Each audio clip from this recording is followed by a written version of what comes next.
होने को लेकर बीजेपी की तरफ से 1 महीने का विशेष संपर्क महाअभियान शुरू किया जा रहा है। इस महाअभियान में टिफिन पर चर्चा कार्यक्रम का आयोजन किया जा रहा है गोरखपुर में गोकुल गेस्ट हाउस में। आपको बताते चले कि इस कार्यक्रम का आयोजन किया गया जहां पर सीएम योगी आदित्यनाथ शामिल हुए हैं। वो वरिष्ठ कार्यकर्ताओं के साथ मिशन 2024 को लेकर चर्चा करेंगे। कार्यक्रम में शामिल कार्यकर्ता अपना अपना टिफिन लेकर पहुंचे हुए हैं। टिफिन पर चर्चा के दौरान सीएम योगी आदित्यनाथ कार्यकर्ताओं को जनता तक प्रभावी ढंग से अपनी बात पहुंचाने के संबंध में टिफिन देंगे।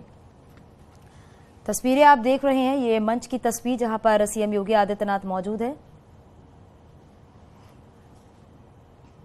यशस्वी प्रधानमंत्री मोदी जी की सारी योजनाओं को जनता के बीच मीडिया के माध्यम से, कार्यकर्ताओं के माध्यम से, संगठन के माध्यम से रखा जाएगा कि लाभार्थी गरीब कल्याण कैसे हुआ, मकान हो, शौचालय हो, किसान निधि हो, रेडी पटरी वालों को जो बिजनेस शुरू करने के लिए पैसे दिए गए वो सारे नंबर के साथ बताए जाएंगे। और हर बिरादरी के साथ, संगठन में हर बिरादरी है उनके साथ एक दूसरे का भोजन होगा। तो टिफिन खुलने वाला एक्साइटमेंट भी सब में ज्यादा है कि पूज्य महाराज जी के टिफिन से क्या निकलेगा, मेरे टिफिन में भी क्या है, उसमें भी एक्साइटमेंट है। तो ये भी है और आज मुझे बड़ा जोश दिखाई दे रहा है। ये बहुत ही सुंदर संगठन ने सोच रखी है कि टिफिन पर चर्चा हो। ये तस्वीर लगातार आप देख रहे हैं, सीएम योगी आदित्यनाथ और गोरखपुर के सांसद रवि किशन भी मंच पर नजर आ रहे हैं और अब टिफिन पर चर्चा होगी। हालांकि टिफिन पर चर्चा जब होगी तो उसमें 24 बता दें आपको 2024 को लेकर यहां पर मंथन किया जाएगा, मंत्र दिया जाएगा सीएम योगी आदित्यनाथ की तरफ से। आपने चाय पे चर्चा सुनी होगी जब पीएम मोदी ने चाय पे चर्चा की थी, लेकिन अब ये टिफिन पर चर्चा है। जो कार्यकर्ता यहाँ पर बैठे हुए हैं वो अपने टिफिन लेकर आए हैं। अब टिफिन खुलने का भी इंतजार किया जा रहा है और अब सीएम योगी आदित्यनाथ जब मंच पर मौजूद है तो साफ तौर पर यह कहा जा सकता है कि टिफिन पर चर्चा भी काफी महत्वपूर्ण मानी जा रही है, क्योंकि मिशन 2024 को फतेह करने के लिए अभी से तैयारियां जो हैं वो शुरू हो चुकी हैं। तो जो वरिष्ठ कार्यकर्ता है वो भी इस दौरान मंच आपको बता दें कि इस यहां पर मौजूद है टिफिन की चर्चा पर। हमारे सहयोगी रामगोपाल हमारे साथ जुड़ गए हैं। रामगोपाल, जरा बताइए, वहां पर चाय पर चर्चा सुनी है और देखा भी है और अब टिफिन पर चर्चा, ये बेहद खास है और ये भी कहा जा रहा है कि टिफिन की चर्चा में 2024 को लेकर मंथन किया जाएगा और सीएम योगी आदित्यनाथ की तरफ से मंत्र भी दिया जाएगा। बिल्कुल, मिशन 2024 को लेकर ही ये कार्यक्रम आयोजित किया गया है और जहां पे मैं खड़ा हूं ठीक मेरे से 20 मीटर पीछे ही मुख्यमंत्री का मंच लगा हुआ है और वो वहां पे मौजूद हैं और कार्यकर्ता इसी हॉल में जहां पे मैं मौजूद हूं ठीक मेरे दीवार के पीछे मौजूद है। बड़ी संख्या में जो कार्यकर्ता हैं वो यहाँ पे आए हुए हैं। चूंकि ये गोरखपुर महानगर के वरिष्ठ कार्यकर्ता हैं, गोरखपुर महानगर से, गोरखपुर सदर से योगी आदित्यनाथ विधायक हैं, तो वो अपने विधानसभा क्षेत्र के वरिष्ठ कार्यकर्ताओं को यहाँ बुलाए हैं और उनके साथ वो टिफिन पे चर्चा करेंगे। यानी कि खुद मुख्यमंत्री योगी आदित्यनाथ अपना टिफिन अपने घर से लेके आए हैं, सांसद रवि किशन अपना टिफिन अपने घर से लेके आए हैं, इसी तरीके से क्षेत्रीय अध्यक्ष हो या फिर जितने भी यहाँ के कार्यकर्ता हैं सभी लोगों ने टिफिन अपने घर से लेके आए हैं। इसका सीधा सीधा मकसद यह है कि जो टिफिन है वो एक दूसरे से मिल बांट के खाएंगे। एक तरीके से जो भारतीय जनता पार्टी शाहबोज करती थी उसी तरीके का ये मिला जुला उसका स्वरूप है और घर से लाएंगे और फिर यहीं पे मुख्यमंत्री बताएंगे कि किस तरीके से मिशन 2024 को लेकर आगे बढ़ना है। अगर आप मिलजुल के, अगर कार्यकर्ताओं में जो कोऑर्डिनेशन है इस टिफिन पे चर्चा के दौरान उस कोऑर्डिनेशन को और मजबूत किया जाएगा और उसी मजबूती के साथ जब कार्यकर्ता लोगों के बीच जाएंगे तो वो केंद्र और प्रदेश के कामों को बता पाएंगे और उसके बाद जो है 2024 फतेह करने में आसानी होगी। तो भारतीय जनता पार्टी ने ये रणनीति के तहत ये कार्यक्रम आयोजित किया है और सिर्फ गोरखपुर शहर ही नहीं, ये पूरे प्रदेश में आयोजित होगा, पूरे देश में ये कार्यक्रम होंगे और हर विधानसभा क्षेत्र में वहाँ के विधायक होगा, लोकसभा क्षेत्र में लोकसभा सांसद मौजूद रहेंगे। तो अलग अलग वरिष्ठ नेता अलग अलग दिनों पे इस तरीके के कार्यक्रम आयोजित करेंगे और मिशन 2024 को फतेह करने की रणनीति के तहत ये कार्यक्रम हो रहा है। जी ठीक है रामगोपाल, आपके पास वापस लौटेंगे, लेकिन सीएम योगी आदित्यनाथ क्या कुछ कह रहे हैं वो भी आपको सुनाते हैं। का सम्मान दूसरे संप्रभु राष्ट्र के प्रधानमंत्री के द्वारा पैर छूकर के अभिवादन के माध्यम से होता है। पापुआ न्यू गिनी में यह दृश्य आप सबने देखा है। कैसे वहां के प्रधानमंत्री ने प्रोटोकॉल तोड़ करके देर शाम प्रधानमंत्री जी वहां पहुंचे थे। प्रोटोकॉल ये कहता था कि सूर्य अस्त के बाद कोई भी राष्ट्राध्यक्ष दूसरे राष्ट्राध्यक्ष के स्वागत और अभिवादन के लिए नहीं जाता, लेकिन वे गए, एयरपोर्ट पर स्वयं लेने के लिए गए। और प्रधानमंत्री मोदी जी जब वहां पर गए तो पैर छू करके उन्होंने प्रधानमंत्री मोदी जी का सम्मान किया, अभिवादन किया। पापुआ न्यू गिनी और फिजी ने अपना सर्वोच्च सम्मान प्रधानमंत्री मोदी जी को दिया। और इस दौरान G7 समूह से जुड़े हुए दुनिया के बड़े देशों के राष्ट्राध्यक्षों के मन में प्रधानमंत्री मोदी जी के प्रति जो भाव था, उनसे मिलने के प्रति जो लालायित थे, या तो था ही। इसके साथ ही आपने वह दृश्य भी देखा होगा जब ऑस्ट्रेलिया के प्रधानमंत्री के द्वारा यह कहा जाता है कि मोदी इज द बॉस, यानी मोदी हमारे बॉस हैं, दुनिया को नेतृत्व देने की सामर्थ्य रखते हैं। यह सम्मान का भाव अमेरिका के प्रधान राष्ट्रपति के द्वारा यह कहना कि इच्छा होती है कि मोदी जी हम आपका ऑटोग्राफ लें। भाइयों बहनों, यह भारत के प्रति दुनिया के अंदर बड़ा सम्मान है, लेकिन इस सम्मान केवल इसलिए नहीं मिला कि प्रधानमंत्री मोदी जी भारत के प्रधानमंत्री हैं। उनके अनथक परिश्रम से, प्रयास से, विजनरी लीडरशिप से, भारत के अंदर किए गए कार्यों से भारत को दुनिया की सबसे बड़ी अर्थव्यवस्था के रूप में स्थापित करने से, संकट के समय भारत को यशस्वी नेतृत्व देने के कारण और 140 करोड़ लोगों के दिलों में राज करने का जो उनका अभूतपूर्व और चमत्कारिक नेतृत्व है, आज उसका परिणाम वैश्विक मंच पर भी धमक के रूप में दिखाई दे रहा है। और इसलिए वैश्विक मंच पर प्रधानमंत्री मोदी जी के प्रति सम्मान का भाव उमड़ता हुआ दिखाई देता है। वैश्विक मंच पर भारत की बढ़ती प्रतिष्ठा हो या फिर सीमाओं की सुरक्षा का मुद्दा, आज भारत की तरफ कोई टेढ़ी नजरों से नहीं देख सकता, या कोई ये दुस्साहस नहीं कर सकता कि भारत की सीमा के अंदर घुसपैठ करके भारत के एक बड़े भूभाग पर कब्जा कर ले। आज भारत के अंदर आतंकी गतिविधियों को जाकर के, भारत के किसी क्षेत्र में जाकर के आतंकी गतिविधियों को अंजाम देने का दुस्साहस भी कोई नहीं करता।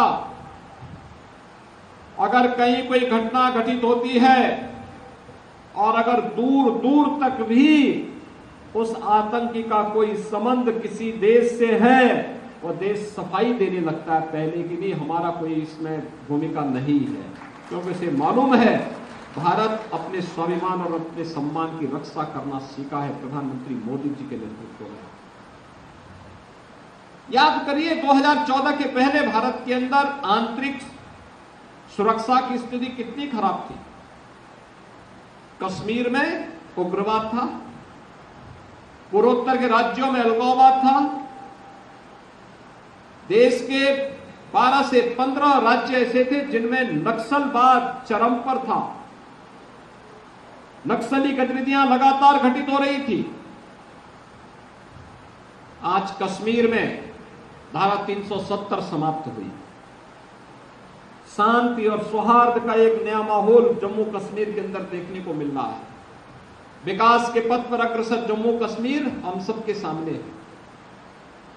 लोकतांत्रिक प्रक्रिया वहां बहाल हो रही है।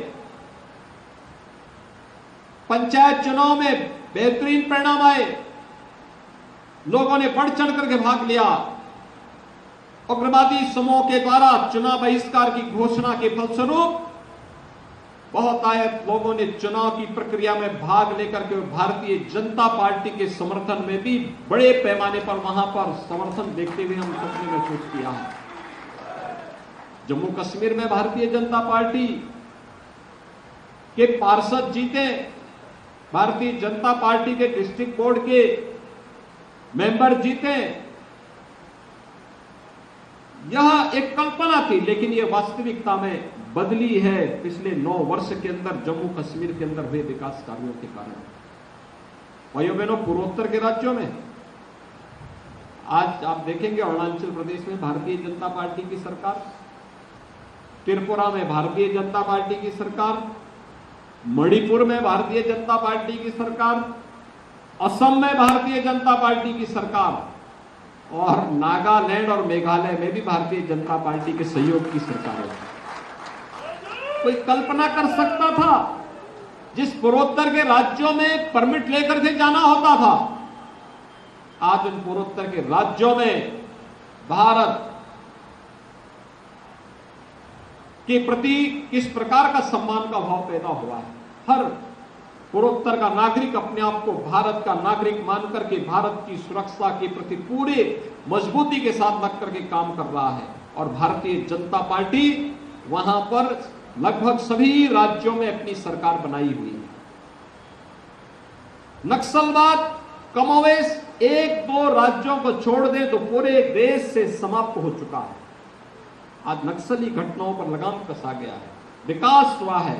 जिन जनजातीय क्षेत्रों में कभी विकास नहीं हुआ था वहां विकास के कार्य हुए हैं। आंतरिक और बाह्य सुरक्षा की स्थिति बेहतर हुई है। इंफ्रास्ट्रक्चर के बारे में, अगर अर्थव्यवस्था को हमें मजबूती प्रदान करनी है, उसके लिए इंफ्रास्ट्रक्चर, हाईवे अच्छे हो, वर्ल्ड क्लास हो, रेलवे का हो, एयरपोर्ट का है। आपने देखा होगा प्रधानमंत्री मोदी जी ने कहा कि हवाई चप्पल पहनने वाला भी हवाई जहाज की यात्रा करेगा। 1947 से लेकर के 2014 तक केवल 74 एयरपोर्ट बने थे और 2014 से लेकर 2022 के बीच 74 नए एयरपोर्ट और बनाए गए। 1947 से लेकर 2014 तक केवल 5 एम्स बने थे और 2014 से लेकर 2022 के बीच में 15 नए एम्स बने हैं। 1 डिस्ट्रिक्ट 1 मेडिकल कॉलेज की परिकल्पना को भी साकार किया जा रहा है। हाईवे 37 किलोमीटर प्रतिदिन की रफ्तार से आज देश के अंदर बन रहे हैं। रेलवे की नए जाल बिछाए जा रहे हैं, नई व्यवस्थाएं लागू हो रही हैं, वाटरवे का निर्माण हो रहा है और हरेक स्तर पर, ग्रामीण क्षेत्र हो या शहरी क्षेत्र, हरेक स्तर पर बेहतरीन सुविधाएं उपलब्ध करवाने के कार्य आज हम सबको देखने को मिल रहे हैं। एक तरफ यह कार्य और तीसरी तरफ गरीब कल्याणकारी योजनाएं। आज किसी गरीब को इस बात की चिंता नहीं होगी कि शाम को क्या खाएंगे। प्रधानमंत्री गरीब कल्याण अन्न योजना उसके लिए है। 80 करोड़ लोगों को देश के अंदर फ्री में राशन की सुविधा उपलब्ध हो रही है पूरे कोरोना कालखंड में। आज किसी माता और किसी बहन को बरसात के समय इस बात की चिंता नहीं होती है कि बरसात हो गई, लकड़ी भीग गया है, केरोसिन नहीं है तो घर में भोजन कैसे बनेगा, क्योंकि उज्ज्वला योजना का सिलेंडर उसके पास है। आज किसी गरीब को इस बात की चिंता करने की आवश्यकता नहीं कि उसका अपना घर नहीं, क्योंकि प्रधानमंत्री आवास की योजना उसके लिए प्रधानमंत्री मोदी जी ने दिया है। देश के अंदर 3.5 करोड़ गरीबों को एक आवास उपलब्ध हो जाना, ये प्रधानमंत्री आवास योजना की सफलता की नई कहानियों को कहता है। आज किसी गरीब को अपने बैंक में अकाउंट खोलने के लिए भटकना नहीं पड़ता है। 48 करोड़ गरीबों के देश भर में बैंक में अकाउंट खुल गए।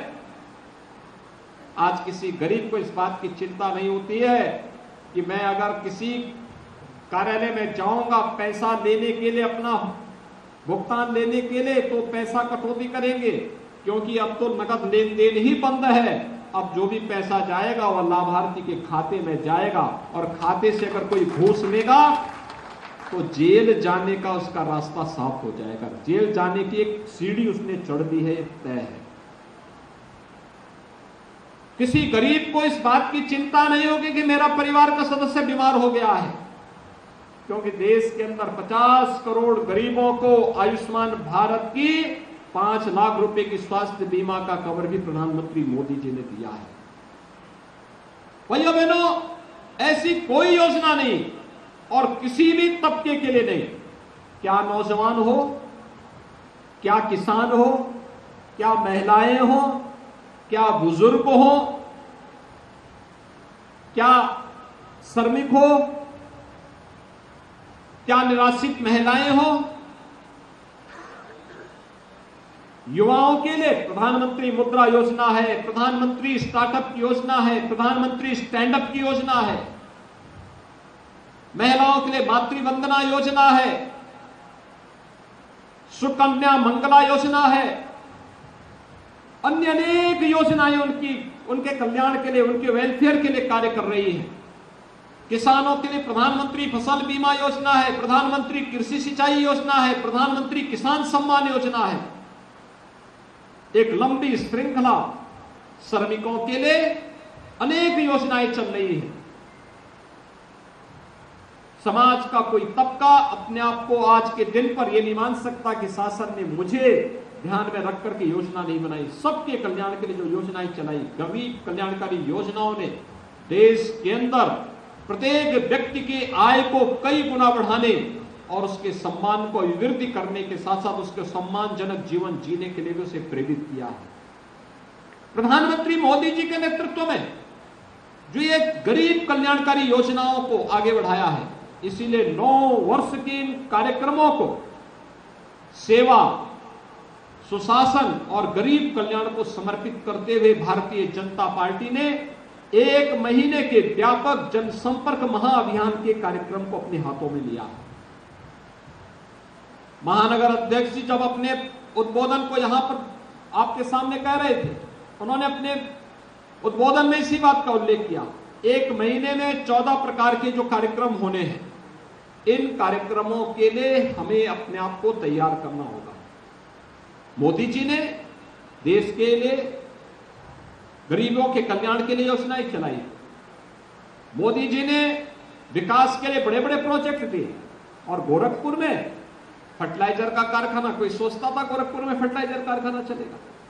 आज गोरखपुर में फर्टिलाइजर कारखाना फिर से धुआं उगल रहा है। 110% रेट से वह खाद का उत्पादन कर रहा है। गोरखपुर में कोई सोचता था एम्स बनेगा? आज एम्स भी गोरखपुर में कार्य कर रहा है। गोरखपुर में कोई सोच सकता था 14 फ्लाइट गोरखपुर को जोड़ेगी? आज गोरखपुर एयरपोर्ट से देश के हर महानगर के साथ जुड़ा हुआ है। गोरखपुर में कोई सोच सकता था कि हाईवे और चौड़ी सड़कों का इस प्रकार का संचालन चलेगा? पहले तो गोरखपुर से लखनऊ के बीच में ही नहीं थी 4 लेन की सड़क। अब तो गोरखपुर को जहां से आप देखेंगे, गोरखपुर से लखनऊ के लिए 1 नहीं 2 4 लेन बन रही है। एक अयोध्या होते हुए और एक Gorakhpur link Purvanchal express way होते हुए बनने जा रहा है। वाराणसी के लिए 4 लेन बन चुका है, कुशीनगर के लिए 4 लेन बन चुका है, नेपाल के लिए 4 लेन का कार्य चल रहा है, गोरखपुर के चारों तरफ रिंग रोड बन रहा है, 3 और बन चुका है, 4थी ओर भी बनने जा रहा है। मेडिकल कॉलेज जो पहले 2014 के पहले बंदी की कगार पर था, आज medical college super speciality block के साथ चलते हुए कोरोना कालखंड में आपने देखा होगा। और इंसेफ्लाइटिस का दंश तो पूर्वी उत्तर प्रदेश के लोगों के लिए बरसात के समय भय और आतंक का माहौल पैदा कर देता था। आज इंसेफ्लाइटिस का पूरी तरह समाधान हो चुका है। कोई सोचता था हर घर नल की योजना लागू होगी? आज ये लागू हो रही है। भाइयों बहनों, इन योजनाओं को बनाने का काम मोदी जी ने पैसा दिया, काम भी कराया, लेकिन इन योजनाओं के बारे में आम जनमानस को बताने का कार्य तो पार्टी के कार्यकर्ताओं को ही करना होगा। और इसलिए 1 महीने के इस व्यापक जनसंपर्क कार्यक्रम के अभियान के क्रम में आज मुझे भी आपके बीच में आने का अवसर प्राप्त हुआ है। ये टिफिन बैठक इस बात को लेकर के है।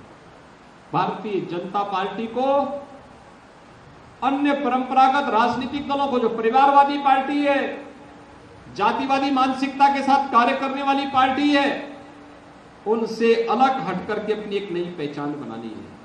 और पहचान ये बनानी है कि नहीं, Bharatiya Janata party club party नहीं, परिवारवादी पार्टी नहीं, जातिवादी पार्टी नहीं, किसी एक व्यक्ति के द्वारा संचालित पार्टी नहीं। भारतीय जनता पार्टी आम जनमानस और कार्यकर्ताओं की पार्टी है और लोकतांत्रिक मूल्यों के प्रति समर्पित पार्टी होने के नाते हर कार्यकर्ता अपने घर से टिफिन ला करके बैठक में इन मुद्दों पे चर्चा करता है और आगे के कार्यक्रमों के लिए फिर अपने आप को तैयार करता है। प्रधानमंत्री मोदी जी के प्रेरणा से आज पार्टी ने जो नई ऊंचाइयां प्राप्त की, दुनिया का सबसे बड़े राजनीतिक दल के रूप में भारतीय जनता पार्टी जानी जा रही है। ये हम सब के लिए गौरव की बात होनी चाहिए। भारत के मूल्यों, भारत के आदर्शों, भारत के सिद्धांतों के लिए समर्पित, भारत के राष्ट्रीय महापुरुषों के प्रति सम्मान का भाव व्यक्त करने वाली पार्टी आज जिस प्रभावी भूमिका के साथ कार्य करती हुई दिखाई दे रही है, वो हमारा प्रयास होना चाहिए कि हर स्तर का कार्यकर्ता, जैसे आज टिफिन बैठक यहां पे हो रही है, हर एक स्तर के कार्यकर्ताओं को इस प्रकार की बैठकों को प्रमोट करना होगा।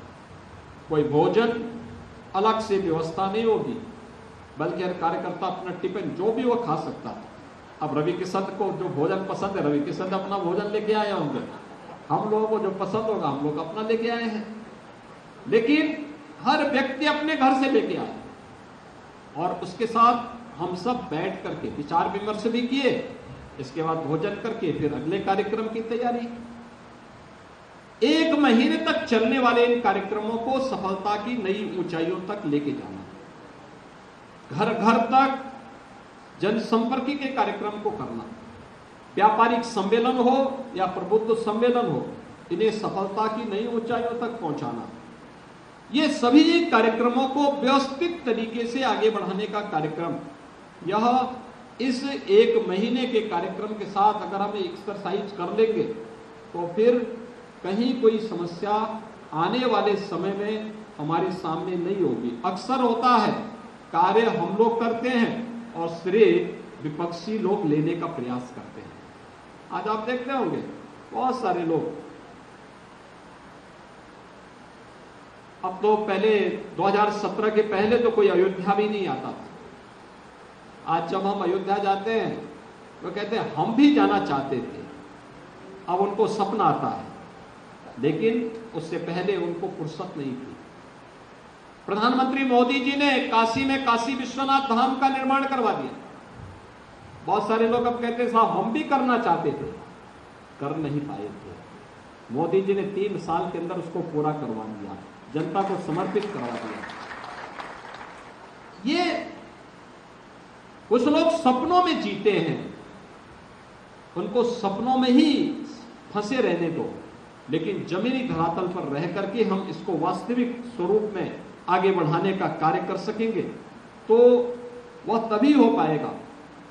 हम प्रयास करें, कार्य हो, और जब कार्य हो जाता है तो उसका प्रचार प्रसार भी हो, आम जनमानस के मन में भी यह भाव पैदा होना चाहिए, हाँ यह कार्य इन लोगों ने किया है। और भारतीय जनता पार्टी को भी, केंद्र की सरकार को भी और राज्य सरकार को भी इसका लाभ मिलता हुआ दिखाई देना चाहिए। श्रेय भी मिलना चाहिए कि अगर भारतीय जनता पार्टी की डबल इंजन सरकार नहीं होती तो यह कार्य संभवतः कठिन होता, क्योंकि तब तो पिछली सरकारें रोड़ा अटकाती, एक भी कार्य को नहीं होने देती, रुचि नहीं लेती, होने वाले कार्य में भी बैरियर लगाने का कार्य करती, और यही तो होता था। इससे पहले कहां हो पाते थे कार्य कोई। इसलिए भाइयों बहनों, हम सब इन बातों को समझेंगे। आज की इस टिफिन बैठक को यहां पर आयोजित करने के लिए मैं महानगर की टीम को हृदय से धन्यवाद देता हूं और विश्वास व्यक्त करता हूं कि अगले 1 महीने तक चलने वाले कार्यक्रम के क्रम में एक टिफिन बैठक हर विधानसभा स्तर पर हो। गोरखपुर ग्रामीण के विधायक जी आज यहां पर आए हैं, लेकिन गोरखपुर ग्रामीण की टिफिन बैठक अलग को हो और उसमें सांसद जी उसमें भी जाएं। सांसद जी को तो 5 विधानसभाओं में जाना चाहिए, पांचों विधानसभाओं की अलग अलग दिन रखें, अलग अलग समय रखें, कुछ दिन में रखें, कोई रात्रि को रखें, लेकिन अपना टिफिन साथ में लेके जाना है। ये कार्यक्रम अगर हम कर पाएंगे तो वास्तव में एक आम कार्यकर्ता के बीच में हम लोग वह भी किसी के सामने कह सकता है कि हमारी पार्टी तो अन्य लोगों से अलग है, हम लोग अपने अनुसार विचारधारा के अनुरूप पार्टी के कार्यक्रमों के अनुरूप अपने कार्यक्रमों को आगे बढ़ाते हैं, और ये उसी का हिस्सा बना, वो उसी का हिस्सा है। आज की स्टीफन बैठक के अवसर पर एक बार फिर से आप सभी वरिष्ठ कार्यकर्ताओं का, पदाधिकारियों का, मंडल से भी आए हुए हमारे जो पदाधिकारीगण हैं उनका, हमारे नवनिर्वाचित महापौर भी हैं, और तमाम पार्षद गण भी मुझे दिखाई दे रहे हैं। कितने पार्षद आए हैं यहाँ पे भैया? तो काफी बड़ी संख्या में आए हैं, और मुझे लगता है पहली बार गोरखपुर में भारतीय जनता पार्टी का फुल मेजोरिटी का बोर्ड भी बना है। आप सबको मैं हृदय से बधाई देता हूं, अपनी शुभकामनाएं देता हूं और विश्वास व्यक्त करता हूं कि ये सभी नवनिर्वाचित पार्षदगण गोरखपुर महानगर के लिए जो यहाँ की आम जनमानस की भावनाएं हैं, उन भावनाओं के अनुरूप कार्य करते हुए, पार्टी के लाइन पर कार्य करते हुए गोरखपुर महानगर को एक आदर्श महानगर के रूप में, स्मार्ट सिटी के रूप में, एक सेफ सिटी के रूप में स्थापित करने में अपना योगदान देंगे। मैं इस पूरे कार्यक्रम के प्रति अपनी शुभकामनाएं देता हूं। धन्यवाद। जय हिंद।